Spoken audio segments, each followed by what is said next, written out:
दोस्तों, आपने कई बार सुना होगा कि अगर पृथ्वी के बाद किसी दूसरे ग्रह पर जीवन की कल्पना की जा सकती है तो वो है मंगल ग्रह। हालांकि वैज्ञानिकों का मानना है कि हमारा ब्रह्मांड इतना बड़ा है तो ऐसा कैसे हो सकता है कि उसमें केवल और केवल पृथ्वी पर ही जीवन संभव हो। उनके अनुसार ब्रह्मांड पर और भी ऐसे ग्रह मौजूद हैं जिसमें जीवन पनपता है, जीवन जिया जाता है, और वो हमारे जैसे हैं या नहीं ये तो नहीं पता, पर वो जीवित अवश्य होंगे। फिलहाल कुछ वैज्ञानिकों ने यह दावा किया है कि पृथ्वी पर जीवन मंगल ग्रह से यात्रा करके ही आया है।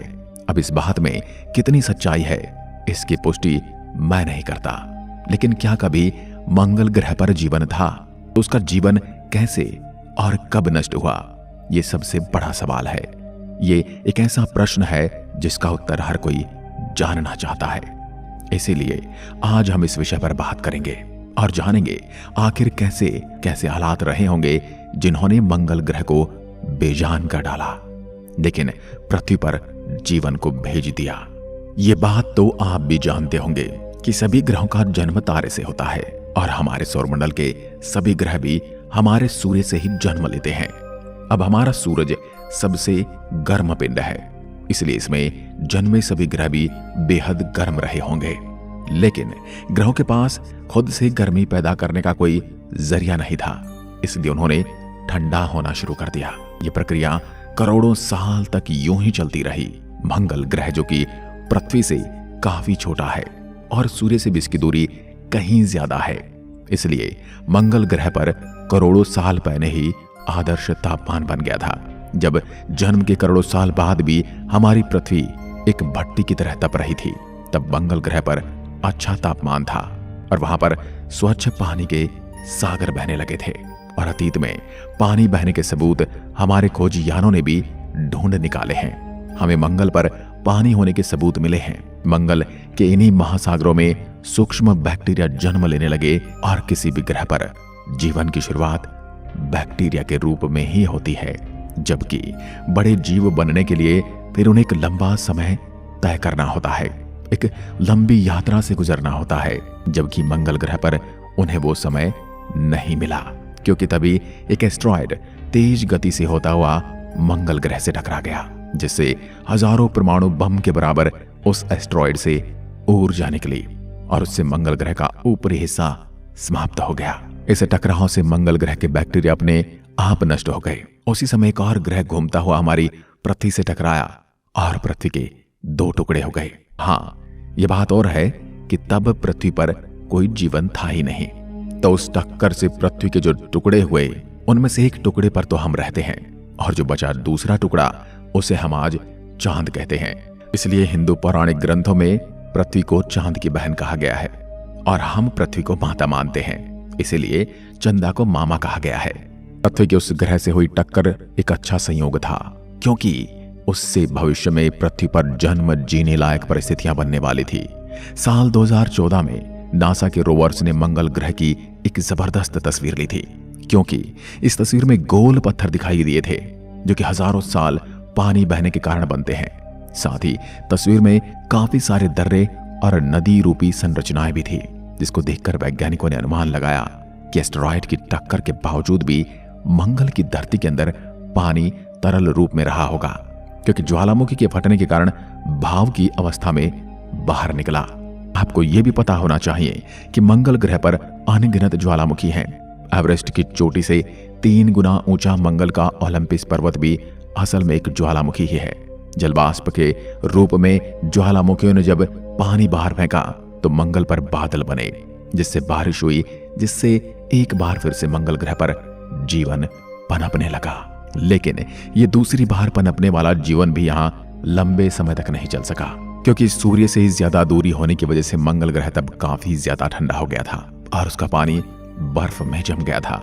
मंगल ग्रह पर अत्यधिक ठंड होने के कारण उसके बैक्टीरिया जैसे सूक्ष्म जीव भी समाप्त होने लगे।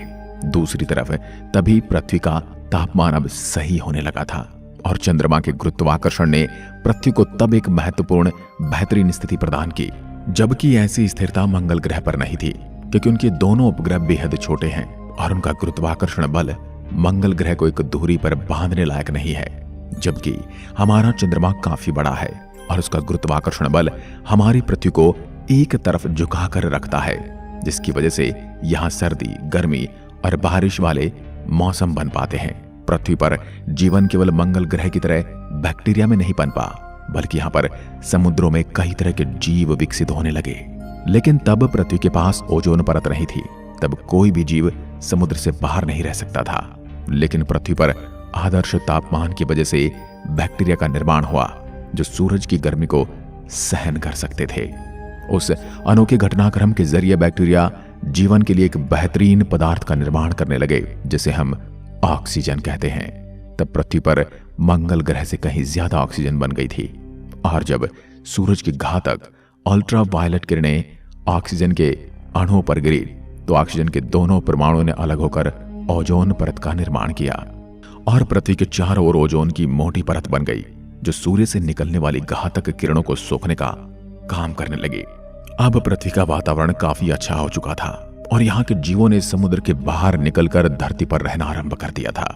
मंगल को जीवन पनपने के मामले में पृथ्वी तब बहुत पीछे छोड़ चुकी थी, क्योंकि मंगल पर आधा अधूरा जन्मा जीवन पूरी तरह समाप्त हो चुका था। लेकिन धरती पर विशाल डायनासोर रहने लगे, जिन्होंने 16 करोड़ साल पृथ्वी पर राज किया।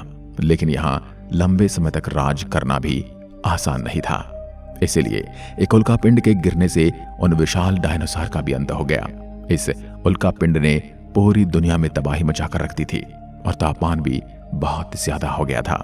हजारों साल तक आसमान से आग की बारिश हो रही थी, और एक बार फिर पृथ्वी पूरी तरह से तबाह हो चुकी थी। आज से 6.5 करोड़ साल पहले धरती पर हर तरफ नर्क जैसा मंजर दिखाई दे रहा था। लेकिन ये घटना हमारे लिए एक वरदान साबित होने वाली थी, क्योंकि अगर डायनासोर का अंत नहीं होता तो हम यहाँ नहीं होते।